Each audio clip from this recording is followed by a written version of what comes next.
سبحان اللہ والحمد للہ ولا الہ الا اللہ واللہ اکبر.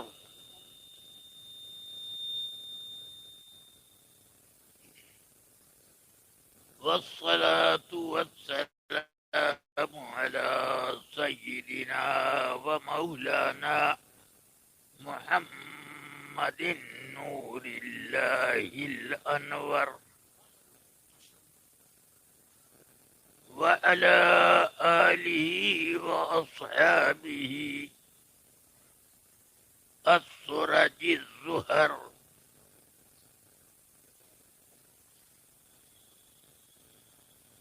اللهم صل عليه وعليهم صلاة تنور بها وجوهنا وصدورنا وقلوبنا وقبورنا. أما بعد فأعوذ بالله من الشيطان الرجيم. رضي الله عنهم ورضوا عنه ذلك لمن خشي ربه. صدق الله العلي العظيم.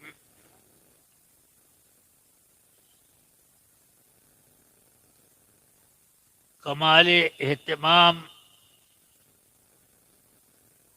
اور غایت احترام کے ساتھ سید کائنات صلی اللہ علیہ وسلم کی بارگاہ اقدس میں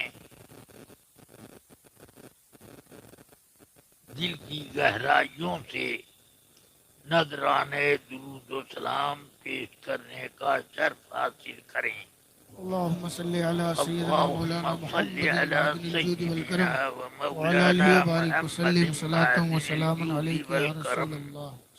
وعلى آله وأصحابه وبارك وسلم.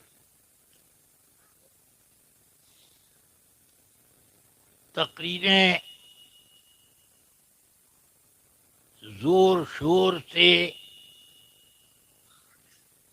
اور کبھی بہت مقفع مسجع عبارتوں سے کی جاتی ہیں، مگر تقریر وہی ہے دل سے جو بات نکلتی ہے اثر رکھتی ہے، پر نہیں طاقت پرواز مگر رکھتی ہے. الحمدللہ میں نے جس نیت سے حضرت مفتی صاحب دیدہ مجدہو کی تقریر کے لیے گزارش کی تھی وہ مقصد میں نے پا لیا، اور میں جیتا ہوں صرف اس لیے کہ دین کیسے فروغ پائے اور لوگوں کے ساتھ ہدایت کس طرح چمٹے.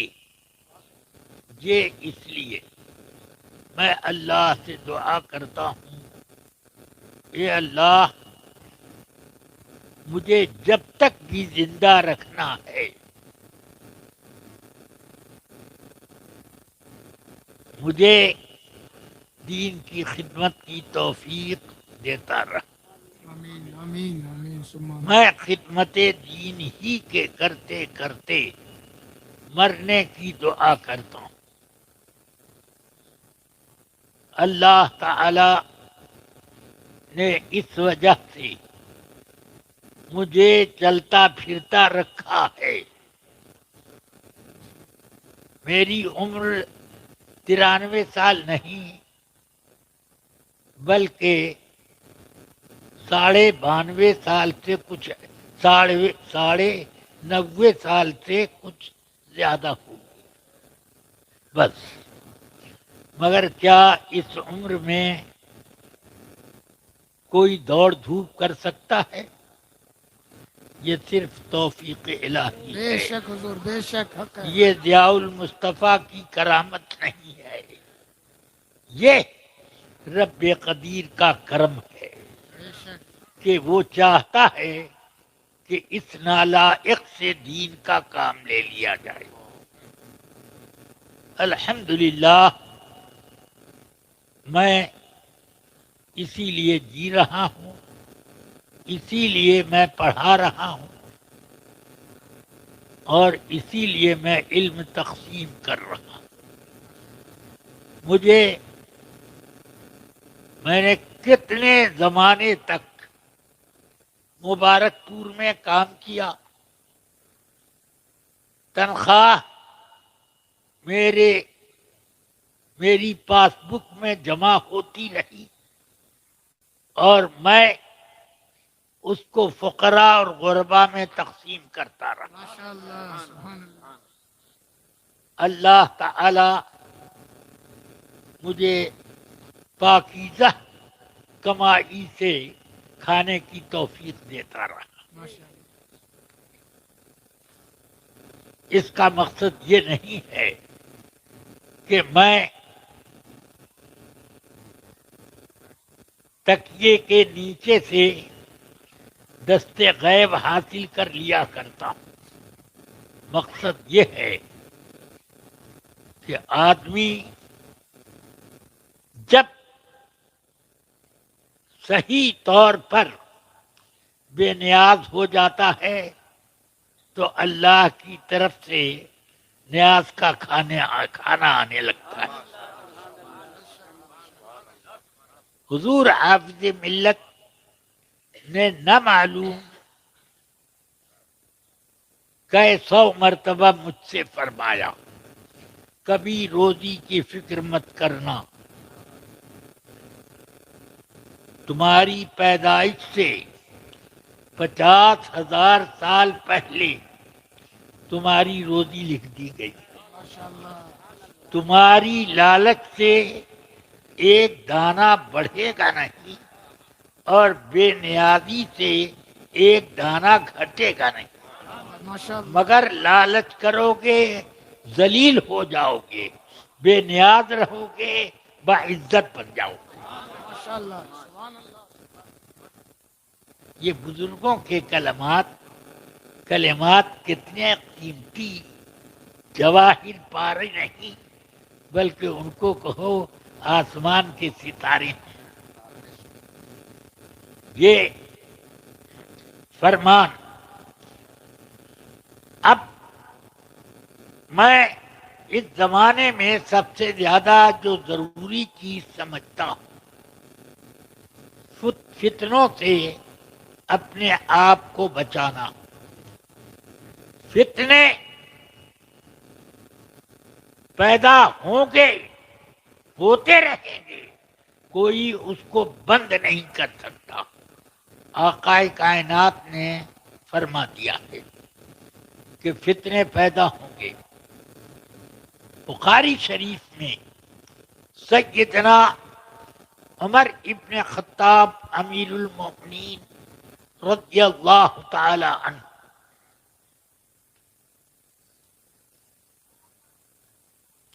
نے ایک بار اپنے عہد خلافت میں صحابہ کرام سے فرمایا، تم میں کون ہے جس نے رسول پاک سے فتنوں کی حدیثیں یاد کر رکھی ہیں؟ حضرت حذیفہ کھڑے ہو گئے، میں ہوں. فرمایا ہاں تم ہو. انت جریء علی ذالک، اس کام میں تم بڑے جرأت مند تھے. رسول پاک سے کریت کے پوچھتے بھی رہتے تھے کہ اس زمانے کے بعد کیا ہوگا، اس کے بعد کیا ہوگا، اس کے بعد کیا ہوگا، یہ پوچھتے رہتے تھے.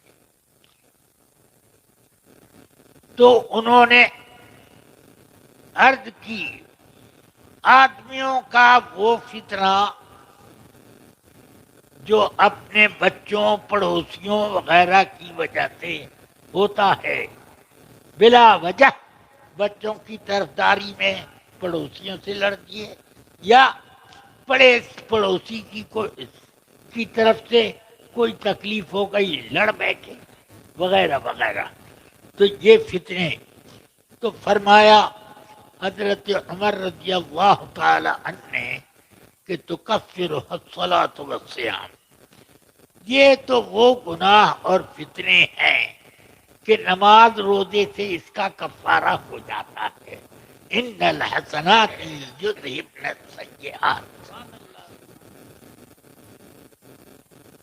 ولیکن میں تو وہ فتنے پوچھتا ہوں تموج کموج البحر، سمندر کے طوفان کی طرح آئے، اور جو سامنے آئے بس لپیٹ کے ساتھ لے جا.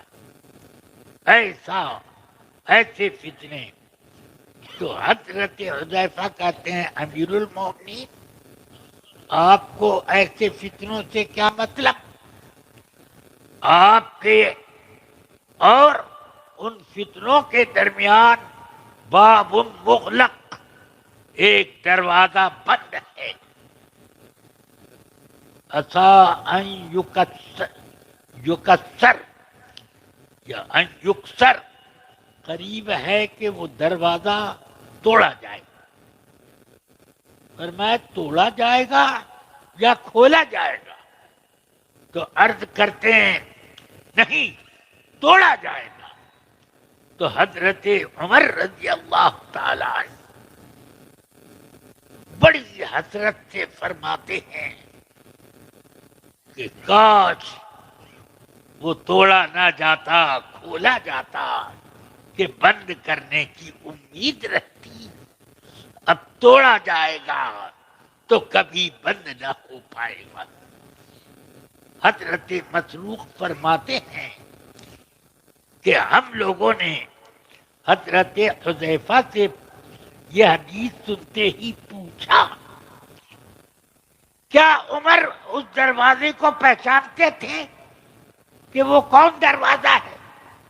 انہوں نے کہا ہاں، وہ دروازہ عمر ہے، اور وہ اس طرح جانتے تھے کہ میں ہی وہ دروازہ ہوں، جس طرح انہیں یہ پتا تھا کہ آج کے بعد کل کی صبح آئے گی، اسی طرح ان کو معلوم تھا. چنانچہ امیر المؤمنین عمر فاروق رضی اللہ تعالی عنہ کے دور میں ایک فتنہ اپنا پر مار نہ سکا، مگر ان کے بعد سے جو دروازے کھلے، کیا سمجھتے ہیں آپ؟ سبائیوں کا، مرجیہ کا، کرامیہ کا، معتزلہ کا، خوارج کا، کیسے کیسے فتنے اٹھنے شروع ہوئے، اور آج تک نئے نئے فتنے پیدا ہو رہے ہیں. اب ایک نیا فتنہ آج کل موالیوں کا آیا ہے، جو اپنے کو مولائی کہتے ہیں. تعلیل ہے، موالی میں تعلیل کر کے مولائی بن گیا. سمجھ گئے؟ اب یہ لوگ عجیب عجیب بات کرتے ہیں، نہ ان کو قرآن سے تعلق اور نہ حدیث سے، نہ فقہ سے اور نہ تصوف سے، کوئی ان کو تعلق نہیں ہے. معاذ اللہ، حیدرآباد میں ان لوگوں نے ایک پتلا بنا کر کہا یہ امیر معاویہ کا ہے، اور اس کو جلایا. معاذ اللہ. ابے کبھی توفیق ہوئی کہ ابو جہل کا پتلا جلاتا؟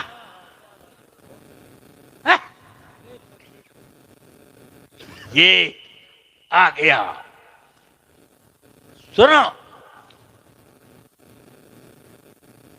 اسلام میں پتلا جلانے کا ایک ہلکا سا بھی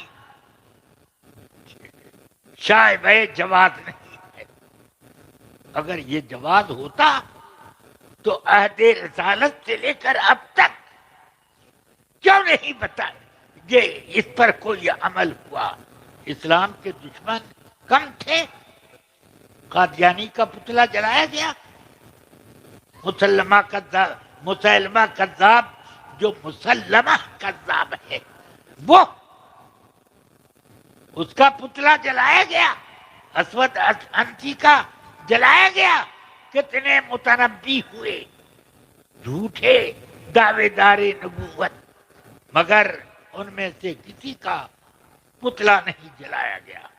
ارے ان کے لیے تو وہ خود جلائے جانے والے ہیں، تو ان کے بدلے میں کچھ دوسری چیزوں کو پتلا کا نام دے کر کیوں جلائے جائے؟ ہاں؟ جس کو جہنم میں جلنا ہے اس کو جلاؤ، نہ یہ کہ اور امیر معاویہ سبحان اللہ کاتب وحی ہیں، وحی کی کتابت کا کام اسی سے لیا جا سکتا ہے جو پے کرے دیانت، جو پورا امیر حق امین ہو۔ سمجھ گئے؟ اس ایسے لوگوں میں یہ وہ ہیں کہ جو رسول پاک کے صحابی اور صحابہ کرام ام المؤمنین ام حبیبہ کے بھائی ہونے کی وجہ سے ان کو ماموں کا درجہ دیا تھا کہ وہ اب یہ قرآن بھی یاد نہیں ہے کہ اللہ نے قرآن میں فرمایا کُلًّا وعد اللہ الحسنى۔ سمجھ میں آئی بات؟ جہالت بہت بڑا فتنہ ہے، اور اسی جہالت سے یہ نئے نئے فتنے اگتے رہتے ہیں۔ مجھے بہت افسوس ہوتا ہے کہ کچھ خانقاہوں میں اب مولائیت والے فتنے گھس گئے، اور کچھ بے خبر ہیں مگر اس بے ہوشی میں ان سے بھی کچھ جملے نکل جاتے ہیں۔ کیا ضرورت تھی آپ کو یہ کہنے کی کہ علی پہلے نمبر پر بھی ہے، چوتھے نمبر پر امامت کے میں پہلے نمبر پر، خلافت میں چوتھے نمبر پر؟ یہ کہاں سے امامت ایک خلافت کے علاوہ شعبہ نکلا؟ کم سے کم بہار شریعت تو پڑھ لی ہوتی کہ امامت کبریٰ خلافت کو کہتے ہیں، یہ تو پڑھ لیا ہوتا۔ جو امامت ہے اگر وہی امامت لینا ہے تو رسول پاک نے اپنے دنیا کے آخری دور میں جس کو امامت عطا فرمائی وہ ابو بکر صدیق، تو امامت میں بھی پہلے نمبر پر، اور وہی خلافت ہے، اور یہی اشارہ ہے اس میں۔ بہرحال یہ سب چیزیں ہیں، کچھ ہمارے اپنے لوگ بھی بے خبری میں کچھ باتیں کہہ جاتے ہیں۔ اللہ تبارک و تعالی ہمیشہ ان کو خبردار رکھے۔ رفیقان ملت، میں نے ایک آیت پڑھی، رضی اللہ عنہم ورضوا عنہ ذالک لمن خشی ربہ۔ ایمان اور اعمال صالحہ والوں کی طرف عنہم کی ضمیر راجع، تو ان سے اللہ راضی ہے، اور وہ اللہ کے سے راضی ہیں۔ ذالک لمن خشی ربہ، یہ منصب ان لوگوں کا ہے جو اللہ کی خشیت اور اس کا خوف اپنے دل میں رکھتے ہیں۔ اب کون خوف رکھتا ہے؟ قرآن مجید کی دوسری آیت میں ذکر ہے، انما یخشی اللہ من عبادہ العلماء، اللہ کی خشیت صرف علماء ہی کے دل میں ہے۔ انما کا یہ قصر اور یہ تخصیص اس بات کی دلیل ہے کہ اللہ تعالی نے بے علم کے یا علم کی کمی پر خشیت کی کمی اور بے علم کے خشیت کا فقدان کی طرف اشارہ کیا۔ اس لیے میں کسی مسلمان کو جاہل نہیں سمجھتا، کم سے کم اس کو ایمانیات کا علم تو ہے، اللہ کو پہچانتا ہے، رسول کو جانتا ہے، قرآن اور قیامت کو جانتا ہے، تو جاہل کیسا ہوگا؟ کیسے جاہل؟ اسی لیے مفتی صاحب بیٹھے ہیں، میری تصدیق الجواب و صحیح ان سے کر سکیں گے۔ ہاں، فقہائے کرام نے لکھا ہے کہ اگر کسی مسلمان کو کسی نے جاہل کہا تو اس کے لیے تعزیر ہے، تعزیر یعنی سزا اس کی قاضی کے ہاتھ میں ہے، جو سزا مناسب سمجھے وہ دے دے۔ سمجھ رہے ہیں آپ؟ یا کم سے کم ڈانٹ دے، یہی کہتے کہ آپ جیسے لوگوں سے اس طرح کا لفظ بولنے کی امید نہیں تھی، ہاں یہی بول دیں، مگر کچھ سزا تو ہوگی۔ بہرحال اب حضرت صوفی صاحب علی رحمہ، میں ان کے پڑھنے کے زمانے میں ان سے 2-3 سال جونیئر تھا، میں دیکھتا تھا پورے مدرسے میں چھوٹے بڑے سب آپ کو صوفی صاحب کہتے ہیں۔ ماشاءاللہ ماشاءاللہ سبحان اللہ، جو اپنے زمانے طالب علمی میں صوفی مشہور ہو جائے اور وہ بھی طلباء کی زبان پر، تو اس کے تصوف میں کوئی شبہ رہ جاتا ہے؟ بلکہ کئی مرتبہ میں نے حضور حافظ ملت سے بھی سنا، ماشاءاللہ فرماتے تھے بھائی صوفی صاحب کو بلاؤ۔ ہاں، ماشاءاللہ یہ اس طرح سے میں نے کئی بار خود اپنے کان سے حضور حافظ ملت کو کہتے ہوئے سنا۔ ماشاءاللہ سبحان اللہ، اگر نہیں تھے تو حافظ ملت کا کہہ دینا کافی ہے ان کے بے اوپر۔ شک بے شک بے شک نہیں تھے تو ہو گئے۔ اب یہ انہوں نے علم بھی حاصل کیا، اور آج کل کا نصاب نہیں، جو سمٹتے سمٹتے درس نظامیہ اب بہت چھوٹا ہو گیا، بہت چھوٹا ہوا تھا ہمارے زمانے میں، جب بھی 10 سال کا تھا وہ چھوٹا ہو گیا تھا۔ اس کے بعد حافظ ملت نے 2 سال فراغت کے بعد مجھ کو اپنے پاس رکھا۔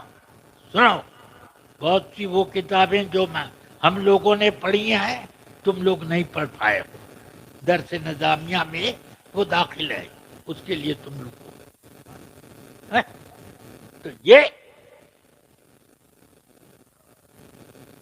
صوفی صاحب نے الحمدللہ بہت زیادہ گہرائی کے ساتھ علم حاصل کیا، اور علم حاصل نہیں کیا بلکہ اپنا عمل اپنے علم کے مطابق بھی بنایا، اور یہ صرف اس منصب کے لیے کافی ہے، رضی اللہ عنہم ورضوا عنہ، تو یہ ان کا ایک منصب ہے۔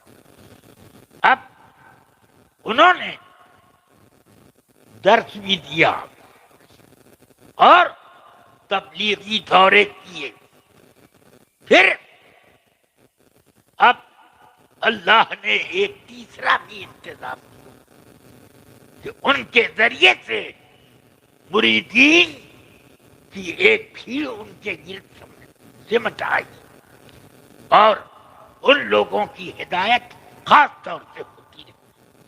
میں نے حضرت صوفی صاحب علیہ رحمت و رضوان کے کئی مریدوں کو دیکھا کہ عقیدے کے اعتبار سے، عمل کے اعتبار سے بڑے پکے۔ اسی لیے بار بار میں کبھی تنہائی میں لوگوں سے ذکر کرتا ہوں تو میں کہہ دیا کرتا ہوں کہ سیٹھوں میں حاجی کلیم اللہ صاحب مجھے بہت پسند ہے کہ وہ اپنے ایمان اور عمل کے بڑے پکے ہیں، اور یہ سب نظر ہے صوفی صاحب علیہ رحمۃ اللہ۔ سمجھ گئے آپ؟ ان پر خاص نظر تھی۔ تو اس طرح میں نے بہتوں کو پایا کہ جو حضرت صوفی صاحب کی نظر میں آ گئے، اوہ، تو اب ان کی شان ایک بن گئی، ان کا ایمان محفوظ ہو گیا۔ اسی چیز کو اللہ تعالی نے ایمان اور تقوی کے ساتھ جوڑا ہے۔ کیوں فرمایا؟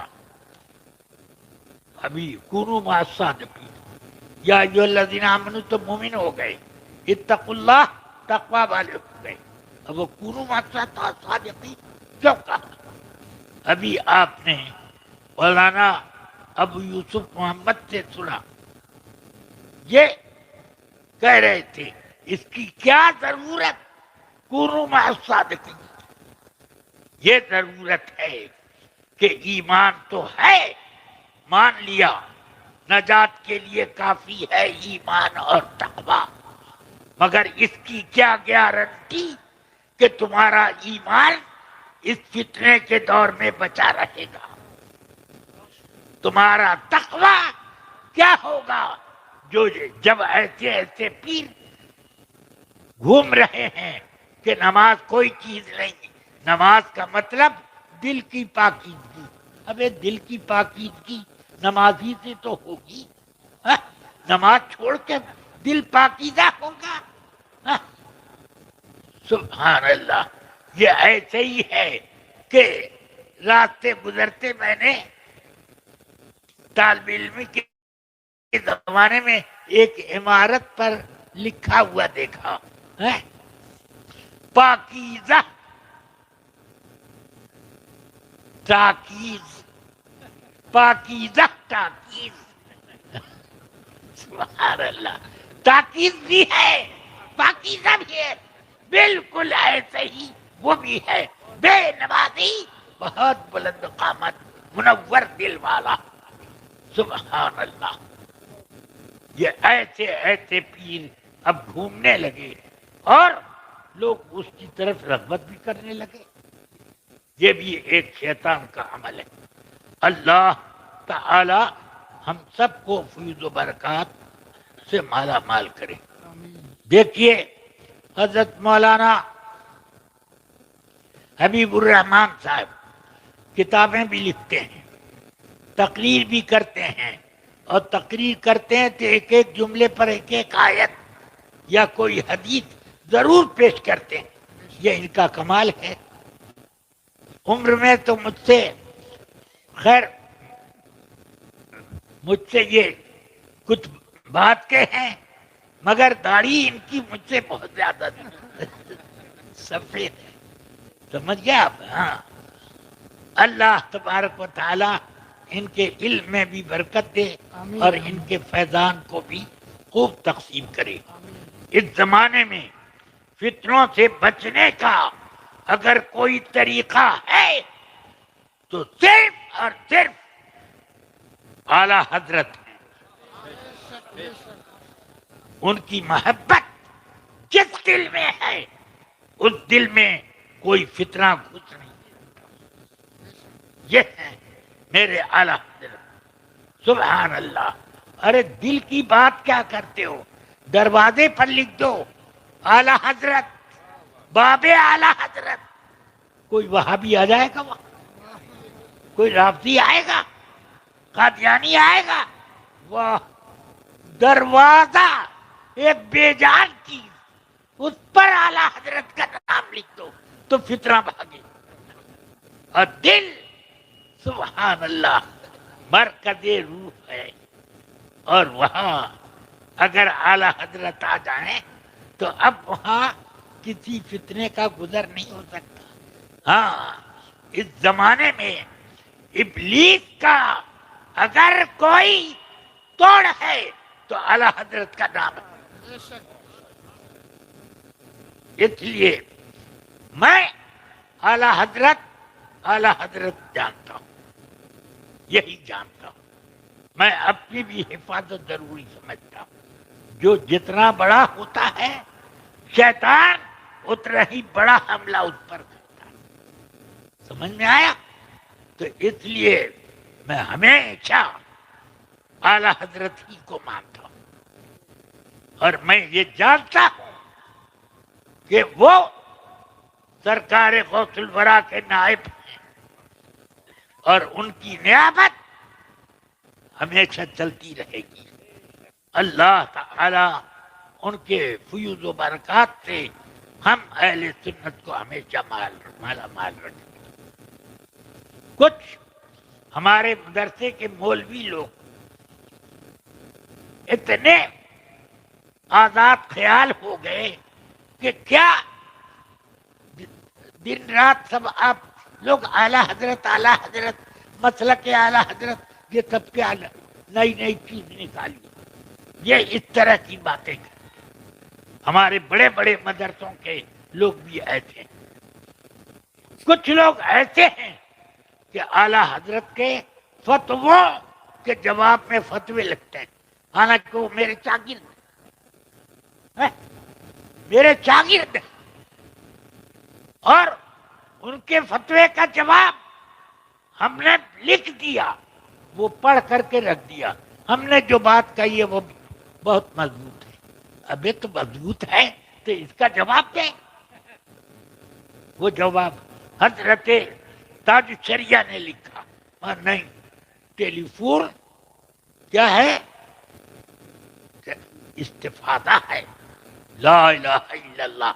ایک آدمی آیا گیا بھی نہیں اور استفادہ ہو گیا. ایسے اعلیٰ حضرت نے لکھ دیا کہ ٹرین میں نماز ناجائز ہے، فرض نماز واجب نماز. کیونکہ ان نمازوں کے لیے فقہائے کرام نے یہ لکھا ہے کہ استقرار علی الارض شرط صلاۃ فرض ہے. سمجھ میں آیا؟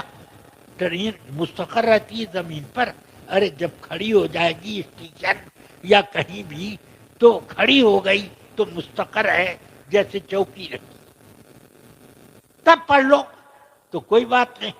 مگر چلتی میں یہ آپ کو اتنا اہمیت دینے لگے یہ لوگ کہ جب تک ٹرین کھڑی تھی پڑھنے کا انتظام تھا، مگر نہیں پڑھ جب چلتی.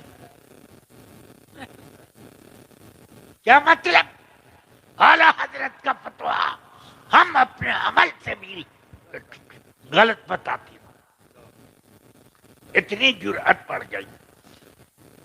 اور میرے حافظ ملت فرمایا کرتے تھے، صدیوں اعلیٰ حضرت کا، صدیوں پہلے اور آگے بھی پتہ نہیں کب تک اعلیٰ حضرت کا جواب نہیں پیدا ہوگا.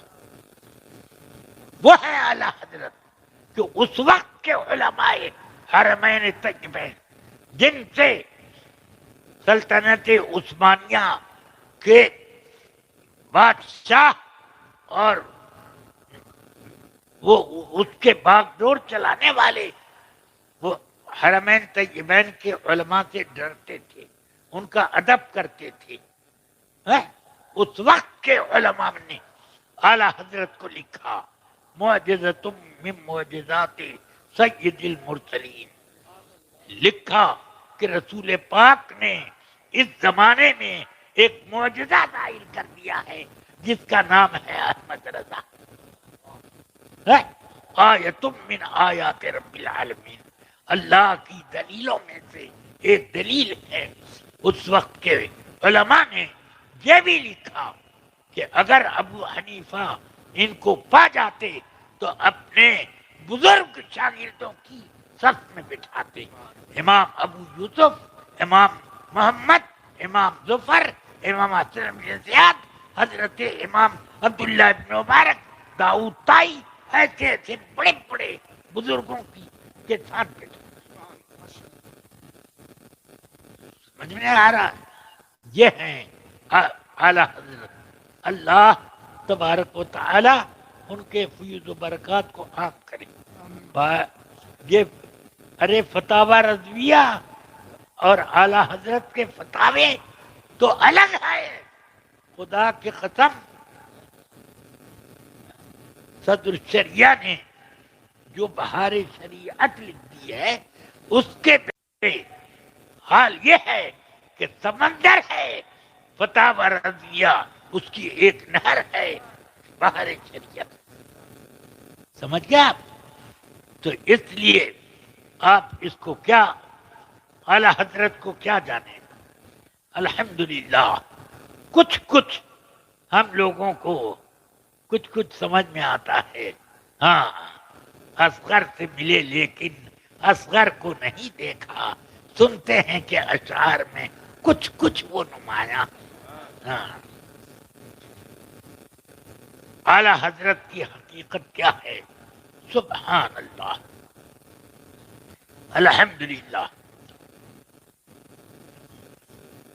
حضرت مولانا سید دیدار علی صاحب جو راجستھان کے سب سے بڑے مفتی اور سب سے بڑے محدث، اب واقعی ان کی کتابیں دیکھنے کے بعد، ان کے فتوے دیکھنے کے بعد ہم کو بھی سمجھ میں آتا ہے کہ وہ علم کا ایک دریا تھے.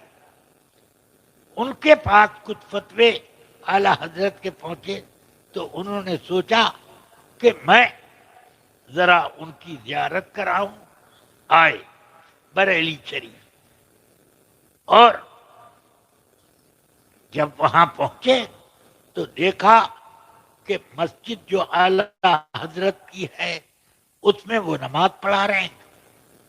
تانگے والے سے کہا سامان یہاں مسجد کے دروازے پر رکھ دو، اور پھر آئے ایک مٹی کا بدنا لوٹا دیا اور مٹی کا کوئی چھوٹا سا بچہ پانی بھر بھر کے وہ مشک میں ڈال رہا تھا. اس کے سامنے اپنا لوٹا بڑھا دیا کہ بیٹا للہ اس میں ذرا پانی بھر دے، جماعت پانی ہے، جلدی سے میں وضو کر لوں. تو وہ مسکرا کے کہتا ہے حضرت میرے بھرے ہوئے پانی سے آپ کا وضو صحیح ہے؟ کیسے صحیح ہوگا؟ کہ تم جس گھر میں لے جاتے ہو وہ لوگ کہ حضور میں وہاں سے پیسے لیتا ہوں پانی کا اور آپ تو مفت کا مانگ رہے. سمجھ گئے؟ فوراً ڈول رسی اس سے لیا، پانی اپنے ہاتھ سے بھرا اور وضو کیا، جماعت میں شریک ہوئے. جماعت ختم ہوئی، دعا ہوئی، فوراً اعلی حضرت کے قدموں میں جا کر گرے کہ حضور دیدار علی کو بریلی آنے کے بعد اپنی شخصیت کا دیدار ہو گیا. آپ کی گلی میں رہنے والا بھٹی کا لڑکا دیدار علی سے بڑا مفتی ہے، اس کو فتوے زیادہ معلوم. تو یہ اس سے آپ اندازہ کریں کہ سیدنا اعلی حضرت ایک مسند پر بیٹھتے تھے، مگر ان کے علم کا فیضان پورے بریلی پر برس رہا تھا، ہندوستان میں بٹ رہا تھا۔ سبحان اللہ۔ ایک وراثت کا فتویٰ تھا، 80 علماء کرام کے دستخط کے ساتھ وہ اعلی حضرت کے والد صاحب کی خدمت میں پیش ہوا۔ انہوں نے فرمایا یہ لے جاؤ، بغل میں یہ کمرہ ہے، اس میں بیٹھے ہوئے ہیں مفتی صاحب، ان سے جواب لکھواؤ۔ پھر وہ واپس آیا، کہنے لگا حضور وہاں کوئی مفتی نہیں ہے۔ کہا کوئی نہیں ہے؟ ہاں ہے، ایک صاحبزادے ہیں۔ تو کہ وہی مفتی صاحب ہیں، ہاں وہ اعلی حضرت تھی۔ آپ نے وہ 80 جس میں حضرت علامہ مفتی ہندوستان کے بڑے معزز محترم مفتی اور ان کے سینکڑوں بڑے بڑے شاگرد مفتی تھے، وہ حضرت مفتی ارشاد حسین صاحب رامپوری علیہ الرحمہ، ان کا بھی الجواب الصحیح لکھا تھا، مگر اعلی حضرت نے اس کو اول تاخیر پڑھا۔ جواب جو تھا اس کے برخلاف آپ نے جواب لکھا۔ سرکار اعلی حضرت کے والد ماجد نے اس کو پڑھا، جواب پڑھنے کے بعد الجواب الصحیح لکھا۔ نواب صاحب کے ہاں اس وراثت کا مقدمہ تھا، رامپور کے نواب صاحب۔ اب ان کے سامنے یہ فتویٰ پیش کیا گیا، وہ دیکھ کر کے تعجب میں پڑ گیا۔ 80 علماء جن میں سب سے بڑے مفتی ارشاد حسین صاحب کا بھی دستخط ہے، وہ الگ اور 2 آدمیوں کا الگ۔ تو مفتی ارشاد حسین صاحب علیہ الرحمہ کو بلایا نواب نے، کہا حضور یہ دیکھیے، یہ 80 لوگوں کا دستخط اور یہ 2 آدمیوں کا الگ فتویٰ۔ انہوں نے دونوں غور سے پڑھا، یہ بھی کہا کہ یہ 2 آدمیوں والا یہ صحیح ہے۔ حضرت مفتی ارشاد حسین صاحب نے فرمایا ان 2 نے جو دستخط کیا یہی صحیح ہے۔ تو نواب نے کہا یہ 80 علماء نے تب کیا کیا؟ کہ اصل میں عجلت میں میں نے دستخط کر دیا، میرے دستخط کو دیکھ کر سب نے الجواب صحیح لکھ دیا۔